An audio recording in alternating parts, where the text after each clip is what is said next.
Hello students, আমি operating system ক্লাসে আপনাদের সঙ্গে বরাবরের মতো আছি ঐশ্বর্য পান্ডে। আজকে আমরা শুরু করব চ্যাপ্টার 5 প্রসেস শিডিউলিং। আজকের ক্লাসে আমরা আলোচনা করব সিপিইউ শিডিউলার নিয়ে। সিপিইউ শিডিউলারের কাজ হচ্ছে প্রসেসের ক্রম নির্ধারণ করা। কোনো প্রসেস তৈরি হওয়ার পর কোন প্রসেসটি প্রথমে এক্সিকিউট হবে তা নির্ধারণ করে সিপিইউ শিডিউলার। যে কোনো প্রসেস পরিচালনার জন্য সিপিইউ শিডিউলার অত্যন্ত গুরুত্বপূর্ণ ভূমিকা পালন করে থাকে। সিপিইউ শিডিউলার হলো সিপিইউ দ্বারা সম্পাদিত একটি কাজ। সিপিইউ শিডিউলিং হলো সিপিইউ দ্বারা সম্পাদিত একটি কাজ যা প্রক্রিয়াগুলো চালানোর উপায় এবং ক্রম নির্ধারণ করে।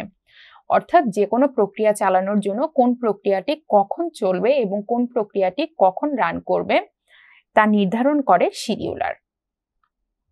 আমরা এখানে একটি ডায়াগ্রাম দেখতে পাচ্ছি। এই ডায়াগ্রামের মধ্যে আমরা তিন ধরনের শিডিউলার দেখতে পাচ্ছি। একটি হচ্ছে long term scheduler, short term scheduler এবং মিডল টার্ম শিডিউলার। আমরা এখানে মূলত তিন ধরনের শিডিউলার দেখতে পাচ্ছি। তাহলে লং টার্ম শিডিউলার কোথায় কাজ করবে? আমরা জানি যে কোনো প্রসেস যখন তৈরি হয় ওই প্রসেসটি তখন নিউ স্টেটে থাকে। নিউ স্টেট থেকে দেন প্রসেসটি আমাদের যাবে কোথায়? রেডি স্টেটে। রেডি স্টেট এমন একটি স্টেট যেখানে থাকার অর্থ ওই প্রসেসটি এখন সিপিইউ দ্বারা এক্সিকিউট হওয়ার জন্য রেডি, তার সকল প্রকার প্রস্তুতি কমপ্লিট হয়ে গেছে। এটা আমরা বুঝতে পারি যখন কোনো প্রসেস রেডি স্টেটে থাকে। অর্থাৎ কোনো প্রসেস তৈরি হওয়ার পর প্রসেসটিকে যখন আমরা রেডি স্টেটে নিয়ে যাই, এই নিউ স্টেট থেকে রেডি স্টেটে নিতে আমাদেরকে সাহায্য করে লং টার্ম শিডিউলার। অর্থাৎ প্রসেস ক্রিয়েটের পর তাকে রেডিতে নিয়ে যাওয়ার দায়িত্ব হচ্ছে লং টার্ম শিডিউলারের। এর পরবর্তীতে আমরা দেখতে পাচ্ছি শর্ট টার্ম শিডিউলার। যে কোনো প্রসেসে দুইটি স্টেট থাকে, একটি হচ্ছে রেডি, অপরটি রানিং। যখন কোনো প্রসেসকে রেডি স্টেট থেকে পিক করা হয় সিপিইউ এর মাধ্যমে, অর্থাৎ সিপিইউ যখন কোনো একটি প্রসেসকে সিলেক্ট করে যে এই প্রসেসটিকে এখন সিপিইউ এক্সিকিউট করবে, তখন প্রসেসটি রেডি স্টেট থেকে রানিং স্টেটে যায়। এই অবস্থাটিকে আমরা বলতে পারি শিডিউল। এমন হতে পারে কোনো একটি প্রসেস রানিং অবস্থা থেকে তার আবার যে কোনো কারণে রেডি অবস্থায় আসার প্রয়োজন পড়লো, বা যে কোনো প্রায়োরিটির কারণে নতুন হায়ার প্রায়োরিটির কোনো একটি প্রসেস আসলো যার জন্য রানিং স্টেট থেকে কোনো একটি প্রসেসকে আমরা সুইচ করে রেডি স্টেটে পাঠিয়ে দিচ্ছি। এরকম ঘটনা ঘটলে আমরা তাকে বলি প্রায়োরিটি, বা আমরা রাউন্ড রবিন অ্যালগরিদমে জানি যে কোনো একটি প্রসেস তার গিভেন টাইম কোয়ান্টাম পর্যন্ত চলে। তাহলে যদি কোনো প্রসেসের টাইম কোয়ান্টাম শেষ হয়ে যায় তখন প্রসেসটি রানিং স্টেট থেকে কোথায় যাবে? রেডি স্টেটে। তাহলে যে কোনো প্রসেসকে রেডি থেকে রানিং এ নিয়ে আমরা বলছি শিডিউল। এই শিডিউলের সময় এবং যে কোনো প্রসেসকে রানিং থেকে রেডিতে নেওয়া কি জন্য? প্রায়োরিটির বেসিসে হতে পারে বা প্রসেসের টাইম কোয়ান্টাম শেষ হয়ে যাওয়ার জন্য হতে পারে। এই কাজের জন্য আমাদেরকে হেল্প করে হচ্ছে short term scheduler. Short term scheduler এখানে রেডি এবং রানিং এর মাঝখানে কাজ করছে। তাহলে লং টার্ম ছিল নিউ এবং রেডির মাঝখানে, এবং রেডি এবং রানিং এর মাঝখানে শর্ট টার্ম শিডিউলারের কাজ। এর পরবর্তীতে হতে পারে কোনো প্রসেস রানিং অবস্থা থেকে ওয়েটিং বা ব্লক অবস্থায় চলে গেল। ওয়েটিং বা ব্লক অবস্থায় কেন যেতে পারে? যে কোনো আইও রিকোয়েস্টের জন্য যেতে পারে। কোনো একটা প্রসেস রানিং অবস্থায় আছে, কিন্তু এখন এমন হলো প্রসেসটির কোনো একটা ইনপুট আউটপুটের প্রয়োজন পড়লো। তখন যখন প্রসেসটি ইনপুট আউটপুট রিকোয়েস্ট করবে, ওই ইনপুটটাকে সার্ভিস দেওয়ার জন্য যদি আমাদের বেশি সময় লাগে তখন প্রসেসটিকে ওয়েট করতে হবে। কেননা ওই প্রসেসটি বেশিক্ষণ সময় পর্যন্ত যদি সিপিইউ কে আটকে রাখে তখন অন্য প্রসেসগুলি ব্লক হয়ে যাবে। তখন রানিং অবস্থাটি থেকে আমরা প্রসেসকে পাঠিয়ে দেই ওয়েটিং বা ব্লক অবস্থায়। সো ওয়েটিং বা ব্লক অবস্থা থেকে ব্লক সাসপেন্ড অবস্থায় যাবে। ব্লক সাসপেন্ড থেকে সে যেতে পারে কোথায়? সাসপেন্ড রেডিতে। এই অবস্থায় আমাদেরকে সাহায্য করে হচ্ছে মিড টার্ম শিডিউলার। অর্থাৎ মিড টার্ম শিডিউলারের কাজ হচ্ছে রানিং এবং ওয়েটিং বা ব্লকের মাঝখানে সে কাজ করে থাকে। রানিং থেকে ওয়েটিং বা ব্লক এবং ওয়েটিং বা ব্লক থেকে সাসপেন্ডেড ব্লক অবস্থায় যাওয়ার সময় যে শিডিউলার কাজ করে থাকে সেটি হচ্ছে মিড টার্ম শিডিউলার। এছাড়াও mid term scheduler suspended ready থেকে যখন রেডি স্টেটে যাচ্ছে এবং রেডি থেকে আবার সাসপেন্ডেড রেডি স্টেটে আসছে, সেখানেও মিড টার্ম শিডিউলারের কাজ। অর্থাৎ মিড টার্ম শিডিউলার সাসপেন্ড এবং রিজিউম এই দুইটি অবস্থায় কাজ করে থাকে। তাহলে আমরা বলতে পারি মিড টার্ম শিডিউলার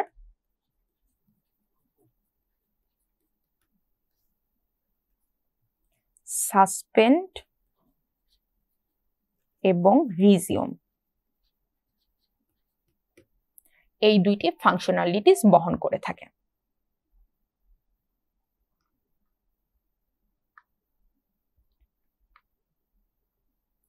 এখন আমরা বইয়ের ভাষায় দেখে নিই লং টার্ম শিডিউলার। আমরা এতক্ষণ ডায়াগ্রামের থ্রুতে বোঝার চেষ্টা করেছিলাম long term scheduler, short term এবং মিড টার্ম শিডিউলার। এক্ষেত্রে শিডিউলার ইউজার প্রোগ্রাম প্রসেসিং এর সুযোগ পায়, তখন এটি শর্ট টার্ম শিডিউলারের জন্য প্রসেস এবং কিউ যুক্ত করে। লং টার্ম শিডিউলার বেশিরভাগই মাল্টি প্রোগ্রামিং এর ক্ষেত্রে ইউজ করা হয়। মাল্টি প্রোগ্রামিং নিয়ন্ত্রিত হয় লং টার্ম শিডিউলারের দ্বারা। আমরা যদি সেকেন্ডারি মেমোরি, তাহলে এই ক্ষেত্রে আমাদের কে কাজ করবে? Long term scheduler. এর পরবর্তীতে আমরা mid term scheduler. Mid term scheduler swapping ফাংশনের একটি অংশ। যে কোনো ডিসিশন তার রেজাল্ট হিসেবে এটি যেই সমস্ত প্রসেসের অংশবিশেষ প্রধান মেমোরিতে আছে এবং যেগুলো নির্বাহের অপেক্ষায় আছে তাদের সাথে কোন কোন প্রসেসকে যুক্ত করতে হবে তা নির্ধারণ করে মিড টার্ম শিডিউলার। যেমন সহজে যদি আমরা বোঝার চেষ্টা করি, রেডি, রানিং, আইও স্টেট।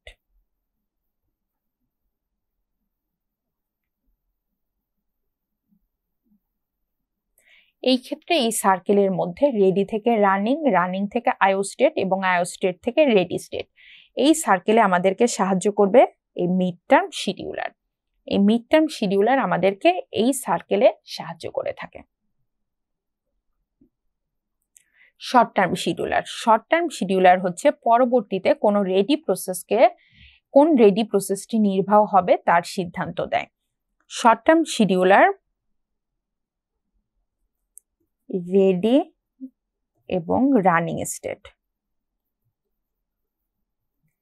এদের মাঝখানে থাকে শর্ট টার্ম শিডিউলার।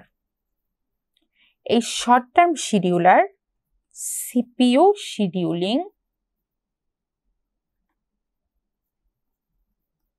নামেও পরিচিত। শর্ট টার্ম শিডিউলারকে আমরা সিপিইউ শিডিউলিংও বলে থাকি।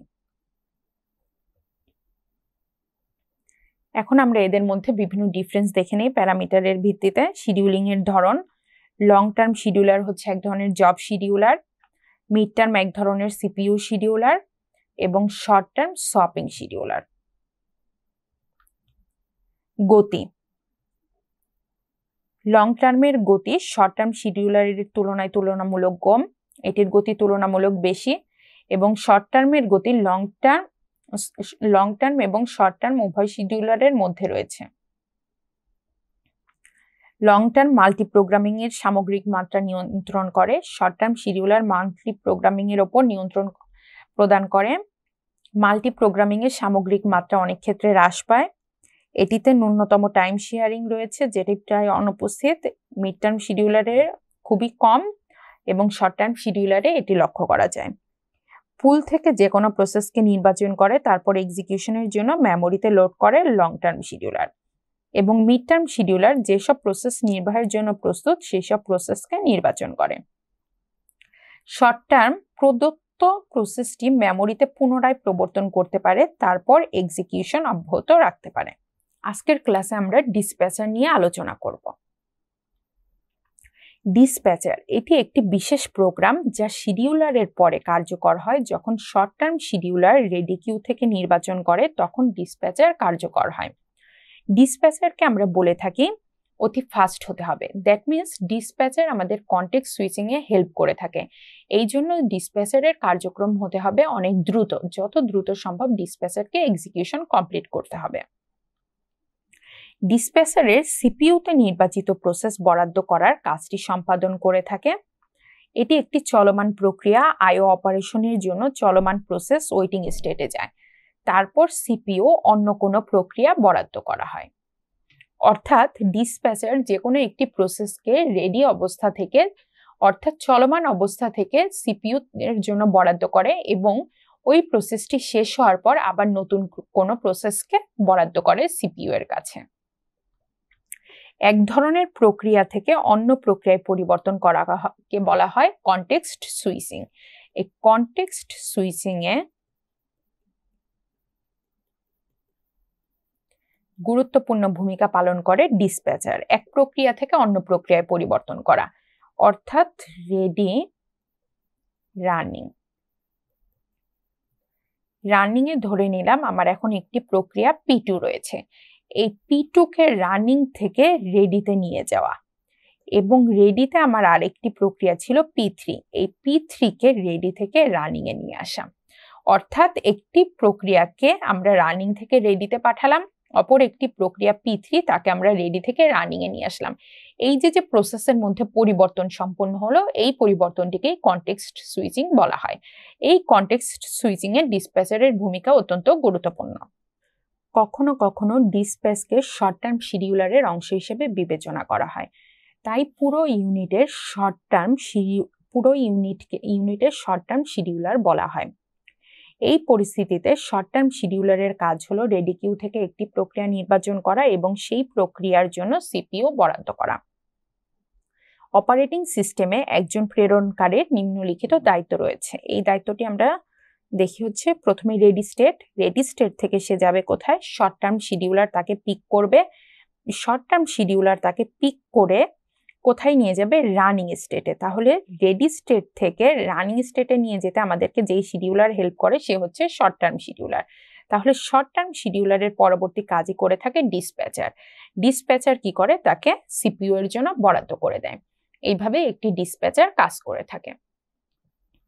এখন আমরা সবশেষে পরীক্ষার জন্য গুরুত্বপূর্ণ প্রশ্ন নিয়ে আলোচনা করব। পরীক্ষার প্রস্তুতিতে আমরা প্রথমেই দেখে নিব অতি সংক্ষিপ্ত প্রশ্নগুলি। অতি সংক্ষিপ্ত প্রশ্নে রয়েছে শিডিউলিং বলতে কি বোঝায় বা শিডিউলিং কাকে বলে। এসজেএফ অ্যালগোরিদমের বৈশিষ্ট্যগুলি। এসজেএফ অ্যালগোরিদম ছিল হচ্ছে শর্টেজ জব ফার্স্ট অ্যালগোরিদম। এরপরে সিপিইউ বাউন্ড প্রোগ্রাম বা আইও বাউন্ড প্রোগ্রাম কি? শিডিউলিং অ্যালগোরিদমগুলির নাম। এফসিএফএস বলতে কি বোঝায়? সংক্ষিপ্ত প্রশ্ন, ডিসপ্যাচার বর্ণনা করো, সিপিইউ শিডিউলিং বর্ণনা করো। এবার আমরা রচনামূলক প্রশ্নগুলি দেখে নেই। শিডিউলিং অ্যালগোরিদমগুলো বর্ণনা করো, এসজেএফ অ্যালগোরিদম উদাহরণ সহ বর্ণনা করো, এফসিএফএস অ্যালগোরিদম উদাহরণ সহ বর্ণনা করো, রাউন্ড রবিন শিডিউলিং অ্যালগোরিদম বর্ণনা করো। এতক্ষণ আপনাদের সঙ্গে অপারেটিং সিস্টেম ক্লাসে ছিলাম আমি ঐশ্বর্য পাণ্ডে। আপনারা সবাই ভালো থাকবেন। আশা করি পরবর্তী লেকচারে আবার দেখা হবে। ধন্যবাদ।